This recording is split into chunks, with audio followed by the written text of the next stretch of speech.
Hey folks, my name is Jake. Welcome to Canadian Cutting Edge, and we've got another Shielden Knives knife for you today. This is the Bazoucan. I'll bring it nice and close to the camera. Oh, the light's not quite as good right up there. Its focal range for the light is over here. We've got G10 handle scales. We've got this tricolor G10, and it's now also available in just black G10 for a considerable savings. We've got D2 steel. This one's got a gray titanium coating on it, and it's a liner lock, open pillar construction, right side pocket clip only, and we've got a lanyard hole. We've got sort of a sheep's foot and an elongated sheep's foot kind of blade. I don't know if I'm pronouncing that name correctly. I've never been a fan of Pokemon. I'm not against it at all. I just don't know anything about it. So Bazoucan is the way I pronounce it. If you're interested in this knife, stick around. We're going to do a full review, a teardown, give you the full dimensions of everything. You got any questions about this? I'm going to try to answer them all. So there you go. You can see those colors. We've got, sort of a tan, brass kind of color, a light cream kind of grayish color and black mixed together in there. We've got 3D milling. As you can see from the way these lines come out, there's a curve here, another one there, and another one comes that way and across there. It actually helps add a little bit of grip. Feels pretty cool. Yeah, looks okay. We've got one pin there for the open pillar construction, hourglass shaped pin right there, and the lanyard hole at the end. I like that it's at the end. We've got a brass colored pivot collar right there. And we've got T8 screw head on either side. We've got a flipper right there. We've got some jimping on the liner, not on the G10, just on the liner, and a tiny bit of jimping on the end of the blade right there. The thumb is actually very comfortable in there. Small forward finger choil. I find this forward choil just a little bit small. It's not a problem. It's just a little bit smaller than I'd prefer. Maybe it was standardized for people with smaller hands. My hands are just within the extra large range, just barely, and I find that just a little bit tight in there, but it's okay. The liners, of course, they're also titanium coated the same gray color as the blade, as is the pocket clip. It's a deep carry pocket clip, and we've got T6 flush screws in there. It's a pretty good clip. And it's not very deep this way, which is what I like. I like that it doesn't stick out very far that way. Let's demonstrate that for you. It climbs over that tip, no problem. Sits in there just fine. It's a good clip to hold this knife. The only thing is you don't have a left side option with it. Yeah, those 10% of us who are left-handed, we don't have any lefty love. Thankfully, I've trained myself to be just as good, maybe sometimes better with my right hand than with my left. So that's the handle. The handle's fairly comfortable. The edges here, they might be a little bit crisp. Like it doesn't get hot in the hand, but for extended use, it's not terribly comfortable. Let's say it that way. Now for the blade, there you can see that sort of elongated and that sheep's foot end. There's a little bit of a belly here. That's why I'm not calling it a Wharncliffe. Not much. The name's Wharncliffe Sheepfoot. They have, similarities between the two, but of course they're not identical. We've got a flat grind on here that comes up just a little ways. It's about 1.5 centimeters, about a little over half an inch from the edge till you get to the flat section. We've got an elongated hole milled in there, and it's not quite big enough to get in there unless you're lucky. Sometimes I can get it to flick open. Usually I can't unless I'm really concentrating. So there's that. But we've got that big, tall flipper right there. 2 little lines milled into the end of it there for jimping. Light switch method works great. Pulling it down to the side works well as well. We've got some issues that I don't like about the blade as well. That is, it's quite thick behind the edge, so that means the steel is thick during this coated section, just before you see that bright gray section that's been sharpened, right there where that coating starts, the blade's fairly thick, which means it's harder to cut through things. The grind angles, they're also not that great. So that means out of the box, this thing for me did not perform very well in my tests. It's certainly not a blade for piercing. It's just a slicing, cutting style knife. The sharpener's choil here, let me use a pen to point with. The plunge is clear. It ends right there, which is a good thing, which means the cutting edge is away from the plunge, which means you don't have any silliness happening right there at the heel of the blade. If the plunge was still continuing, you'd have the edge there getting wide this way as the sharpening stones climb up that hill. So the sharpening choil is made very well. It's not a forward choil. For gripping like this, does my finger fit in there? Just barely. But it's easy to cut that part of your finger right there if you grab like this, because there's not quite enough room there. So just be aware of that. If your hands are quite a bit smaller than mine, it might fit just fine for you to do that. So yeah, that's the knife. Oh, by the way, there's a chamfered edge all along this section here, and it stops just before the bullnosing on the end of the blade there. The badging on the knife, we've got Shieldon's logo and name right there on the bevel. And right there it says D2. And on this side, we have Bazoucan on the bevel. And right there, we've got Django, that's the designer's name, and 9050. We've got ball bearings in this knife. Means the action's pretty good. Nice, smooth action. The detent is quite good on this knife. It holds the blade in, so that's a good thing. And it's easy to load that to release the knife, so that's pretty good. So that's the overall overview of, the design of the thing. Balance point, it's a little bit into the handle. I'd prefer if the balance point was a little closer to the pivot, so they could have done a little more skeletonizing. When I open this up, you'll see that they've done a little bit of skeletonizing. I wish they would have done a little bit more. That would have also maybe brought it under 4 ounces. It's a bit over 4 ounces right now. But that's okay. The lockup is solid. It's fully engaged, and there's a lot of room for it to wear over. No blade play, side to side, up and down, but I've retightened this. The pivot screw did come loose a little bit during my testing, and I had to retighten it down.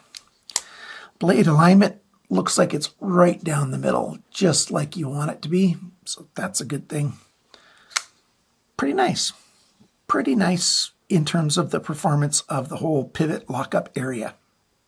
The lock release, there's enough of a cutaway here for you to get in there. You can get your thumb in there quite easily to disengage it. There's a little bit of jimping on the top. There's no chamfer or anything, but it works just fine to, disengage that lock. Right-handed or left-handed works just fine. So there you go. That's an overview of the knife. Like I said, the cutting is not that good out of the box. After I do the teardown, I will then take the blade into my sharpener. I'll sharpen the blade, and I'll tell you how well it performs after I've sharpened it. So right now, it's that time. It's time for me to take this thing apart. Let's see if I can get this thing apart. Yeah, like I said, that came loose, so it came loose easily. There's no Loctite in this screw. There's nothing like that in there, so it's not going to be too much of a problem to take it apart. Let me get this T6 screw here. I don't like T6 button screws. I wish they didn't exist in the world of knives. I'd much prefer T8 screws everywhere. Now, the first Shieldon knife that I reviewed, the screws were very soft. They say that they've worked on that. But this is also an original run screw, and that one doesn't show any problems right now. So that's all it is to take it apart. You can see those little holes that they've done for skeletonizing, even on the working side here. And then on the other side, a lot of little holes. So they could have done maybe some more, maybe bigger holes to make it a little bit lighter. We've got tiny little ceramic ball bearings in here, so that works okay. There's your stop pin. Very simple, straightforward construction. So I'm going to put it back together again. Well, I'm going to sharpen this first, then I'm going to put it back together. So I've sharpened it, and I found that the thickness along the blade, yeah, it's quite variable along the length of the blade. You know, it gets thicker on this side right here, and then thin again up there. So it's not even per side. Like, the bevel grinding is not done very well. It's unfortunate. But now that it's sharp, hey, it cuts just fine. I would like it to be thinner and that edge bevel consistent all the way along. Time to go over all the dimensions, all the stats, specs, all that kind of stuff. D2 steel, it benefits from having a coating and a mirrored edge. If you polish steel, it makes it more corrosion resistant. So even if it's a carbon steel, certainly if it's a stainless steel as well, you give it a polished edge or surface, it's more corrosion resistant than it would be otherwise. So that's good. The weight of this knife, 124 grams, 4.35 ounces. So like I said, a little more skeletonizing would make the balance a bit better, and maybe even, 4 ounces even. The factory sharpness, I got a score of 165 best. That's doing 3 measurements. That's just slightly worse than average. So, they got the edge quite sharp. The cutting edge length, 81.1 millimeters, 3.19 inches. Blade length, tip to the G10, 88.6 millimeters, 3.49 inches. The thickness of the blade, 2.99 millimeters, 0.1175 inches. The blade depth, it's widest right here at the heel of the blade, 26.3 millimeters, 1.04 inches. How thick is it behind the grind? Again, measured in 3 spots and averaged 0.66 millimeters, 26 thousandths of an inch. Yeah, I'd like it under 20. At 20 is pretty much my limit, 20 thousandths. The grind angles on this thing. Well, this side, it's got an average grind angle from the factory of 27.4 degrees. Started at 28.9 and went to 25.9. That's 3 degrees of angle change along the length. This side's got an average grind angle of 20.5 degrees. Started at 21.3, ended at 19.8. So that's even less of a grind angle change. So this side was sharpened fairly well from the factory. This side, not so much. The handle now, the handle length, 115.2 millimeters, 4.54 inches. The grip area, it's just a bit under 10 centimeters, a bit under 4 inches, just barely. The thickness of the handle on the G10, not counting the pocket clip or the screws, in the grip area, 15.63 millimeters, 0.615 of an inch. The handle depth, the widest point within the grip area is right about here, 24.9 millimeters, 0.98 of an inch. And when the knife is closed, the widest point is with this flipper right here, 40.4 millimeters, 1.59 inches. The total length of this knife, tip to end of the handle, 203 millimeters, 7.99 inches. So that's like 3.5 here and 4.5 here. So that's 8 inches pretty much. So not bad. What is the price point on this thing? I didn't cover that yet. At White Mountain Knives, you can get this. It is $50.78. Take off 10% with coupon code CCE, and that makes it $45.70. That's about $58, $59 Canadian roughly right now. The black G10 version is quite a bit less. It starts at $41.99 American. Minus 10% makes it $37.79 US. Free shipping in United States. That's about 48 Canadian for the black version. For the price, do I like it? Sort of. I like that we've got T8 screws on both sides of this free spinning pivot, so I can take it apart. They didn't use Loctite in there, so If I want to add that, I can, but it's pretty good. I like that this time the screw back here is actually fairly decent quality, unlike the first Shielden knife that I reviewed. So that's good. It's not terribly comfortable in hand, but it's not really uncomfortable either. The blade, I don't like the blade. The blade design is just fine, but the execution, I don't like how the thickness changes on here. If you're really careful and run your finger along the edge, at least if you're used to sensing for that kind of thing, you can even feel the difference in the waves of the thickness in there. So, yeah, not great. If they would have wanted a forward choil, I wish they would have taken off another maybe 1/4 of an inch right here. So it'd be very safe to get your finger in there. And, you know, that'd be nice.